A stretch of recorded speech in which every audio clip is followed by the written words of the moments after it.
ಜನ ನಮ್ಮನ್ನ ಆಯ್ಕೆ ಮಾಡುವಾಗ ನೀವು ವಿರೋಧ ಪಕ್ಷದಲ್ಲಿ ಕೂತ್ಕೊಳ್ಳಿ, ನಮ್ಮನ್ನು ರೂಲಿಂಗ್ ಪಾರ್ಟಿನಲ್ಲಿ ಕೂತ್ಕೊಳ್ಳಿ ಅಂತೇಳಿ ಆಯ್ಕೆ ಮಾಡಿರಲ್ಲ. ಜನ ಆಯ್ಕೆ ಮಾಡಿರೋದು ಅವರ ಪ್ರತಿನಿಧಿಯಾಗಿ ಆಯ್ಕೆ ಮಾಡಿದರು. ಅವರ ಪ್ರತಿನಿಧಿಯಾಗಿ ಆಯ್ಕೆ ಮಾಡಿರೋದು. ಅವ್ರ ಕೆಲಸ ಮಾಡಲಿ, ಅವ್ರ ಕ್ಷೇತ್ರದ ಕೆಲಸ ಮಾಡಲಿ, ಅವರ ಹಿತ ಕಾಪಾಡಲಿ ಅಂತೇಳಿ ಮಾಡಿರ್ತಕ್ಕಂಥದ್ದು. ನಮ್ಮ ಭಿನ್ನಾಭಿಪ್ರಾಯಗಳು ಏನೇ ಇರ್ಬೋದು. ಈಗ ನಾವು ಆಯ್ಕೆ ಆದಮೇಲೆ ನಾವು ರೂಲಿಂಗ್ ಪಾರ್ಟಿ, ಮೆಜಾರಿಟಿ ಬಂದರೆ ರೂಲಿಂಗ್ ಪಾರ್ಟಿ ಅಂತ ಅನ್ಕೋತೀವಿ.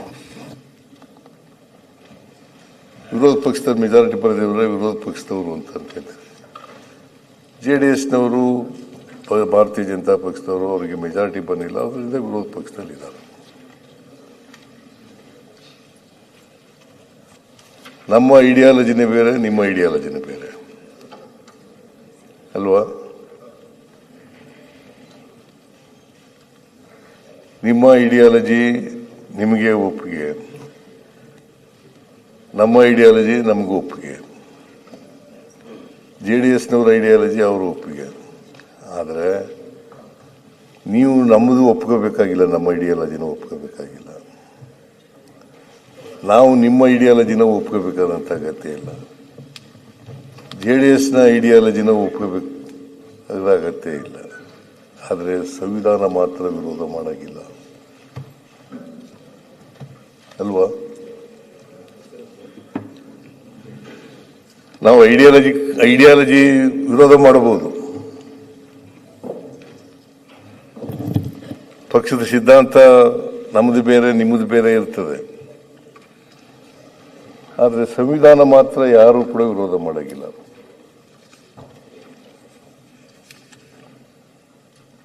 ಸಂವಿಧಾನವನ್ನು ಎಲ್ಲರೂ ಒಪ್ಪಿಕೊಳ್ಳಲೇಬೇಕಾಗ್ತದೆ.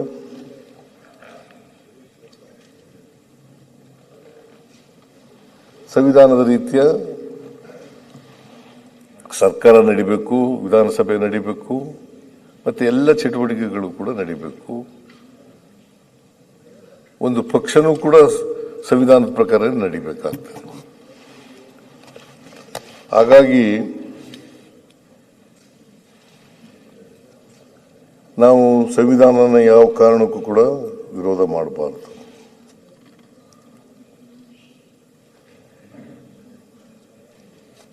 ರಾಜ್ಯಪಾಲರು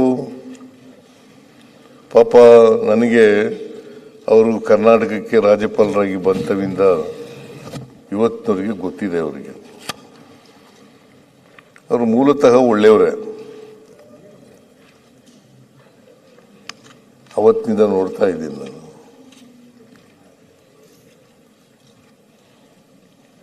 ನಾವು ರಾಜ್ಯಪಾಲರ ವಿರುದ್ಧ ಇಲ್ಲ,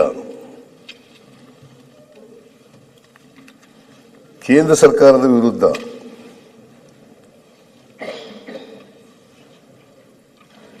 ಈಗ